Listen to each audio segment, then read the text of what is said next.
ভারতীয় উপমহাদেশের কিংবদন্তি সঙ্গীত শিল্পী আশা ভোসলে আর নেই। রবিবার 12 এপ্রিল মুম্বাইয়ের ব্রিজ ক্যান্ডি হাসপাতালে চিকিৎসাধীন অবস্থায় শেষ নিঃশ্বাস ত্যাগ করেন তিনি। তার বয়স হয়েছিল 92 বছর। ছেলে আনন্দ ভোসলে জানান, সোমবার 13 এপ্রিল সকাল 11টায় লোয়ার পার্লের বাসভবনে শেষ শ্রদ্ধা জানানোর জন্য মরদেহ রাখা হবে। বিকেল 4টায় শিবাজি পার্কে তার শেষকৃত্য সম্পন্ন হবে।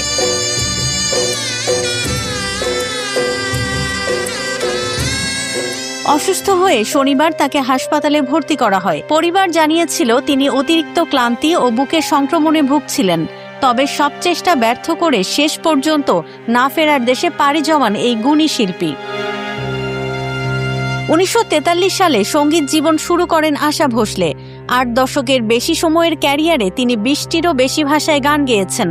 900টির বেশি সিনেমায় গান গাওয়ার পাশাপাশি মোট 12,000-এরও বেশি গানে কণ্ঠ দিয়েছেন বলে মনে করা হয়।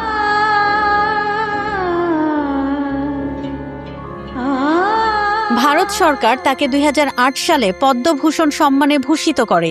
2011 সালে গিনেস ওয়ার্ল্ড রেকর্ডসে সর্বাধিক গান রেকর্ডকারী শিল্পী হিসেবে স্বীকৃতি পান তিনি।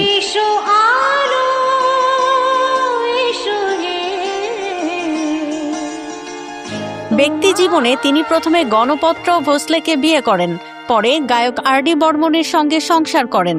1994 সালে আর.ডি. বর্মনের মৃত্যুর পর একাই জীবন কাটান এই কিংবদন্তি শিল্পী।